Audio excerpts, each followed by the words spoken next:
রাজাকার শব্দটা প্রকাণ্ড একটা গালি, যাকে তাকে দেবেন না। আমার ছাত্রছাত্রী, আমাদের মেয়ে ছাত্রছাত্রীদের উপর যে লাঞ্ছনা হয়েছে, তার বিচার বিধাতা করবেন। তার বিচারের জন্য আমরা নেমেছি। তার কাছে বিচার চাবো। কোথায় বিচার চাবো?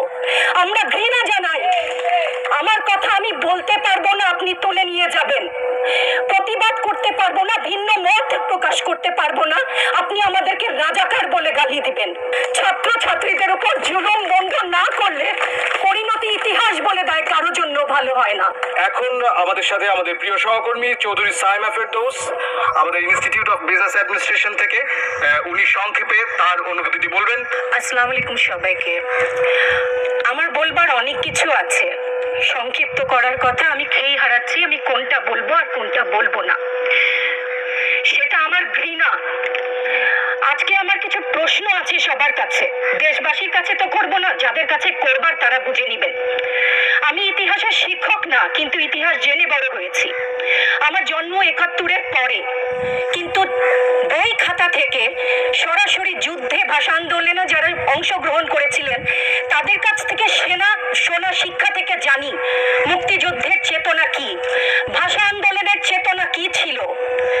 মুখের ভাষা বাংলা বলতে পারি, সেই জন্য বোধহয় ভাষা আন্দোলনের শহীদরা শহীদ হননি। আমার কথা আমি বলতে পারবো না, আপনি তুলে নিয়ে যাবেন। প্রতিবাদ করতে পারবো না, ভিন্ন মত প্রকাশ করতে পারবো না, আপনি আমাদেরকে রাজাকার বলে গালি দিবেন। রাজাকার শব্দটা প্রকাণ্ড একটা গালি, যাকে তাকে দেবেন না। আমি অনুরোধ করছি না, আপনাদেরকে বলে দিচ্ছি।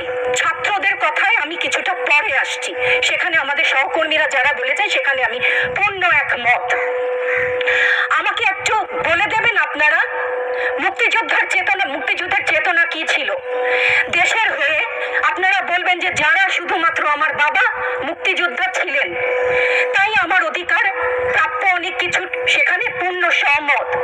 কিন্তু এর পরবর্তী কাল থেকে আজ পর্যন্ত যে সমস্ত মানুষ দেশের বিভিন্ন জায়গায় বিভিন্ন ক্ষেত্রে নিজের স্বার্থ বলিদান দিয়ে দেশের জন্য কাজ করে যাচ্ছে, সৎ পথে উপার্জন করছে, টেবিলের তল থেকে 10 লাখ 5 লাখ টাকার কোটি টাকা তো বাদই দিলাম না, সেই সমস্ত লোক সম্বরণ করছেন, তাদের মুক্তিযোদ্ধার চেতনা কি কিছু অংশে কম? সেই প্রতিবাদ করলে আপনি আমাদেরকে বলবেন রাজাকার। রাজাকারের বাচ্চা, এটা প্রকাণ্ড গালি, যত্রতত্র দেবেন না। আর আমার ছাত্রছাত্রীদের গায়ে গুলি কেন? আমি এখানে কেন দাঁড়িয়েছি, কেন আজকে কথা বলছি? কারণ আমি মানুষ, আমি শিক্ষিত একজন মানুষ, আপাদমস্তক ভাবে যাকে শিক্ষা বলেন। সেখানে আমি জানি মুক্তিযোদ্ধার চেতনা যদি কিছু আমার ভেতরে বিদ্যমান থাকে, আমি জানি অন্যায়ের প্রতিবাদ করতে হবে। বিচার চাই না বলেছেন, আমিও একমত। কার কাছে বিচার চাবো? কোথায় বিচার চাবো? আমরা ঘৃণা জানাই। আমার ছাত্রদের গায়ে আমি সারা রাত ঘুমাতে পারি না, তাই এসছি যে আজকে যদি কিছু বলে যাই এক পলক ঘুমাতে পারি। যেই বাবা মার বুকটা খালি হয়ে গেছে, তাদের ঘরে কি চলে, কোথায় আছে তারা, কিভাবে আছে? আমার ছাত্রছাত্রী, আমাদের মেয়ে ছাত্রছাত্রীদের উপর যে লাঞ্ছনা হয়েছে, তার বিচার বিধাতা করবেন। তার বিচারের জন্য আমরা নেমেছি। আপনারা আমাদের মুখ বন্ধ করতে পারবেন না।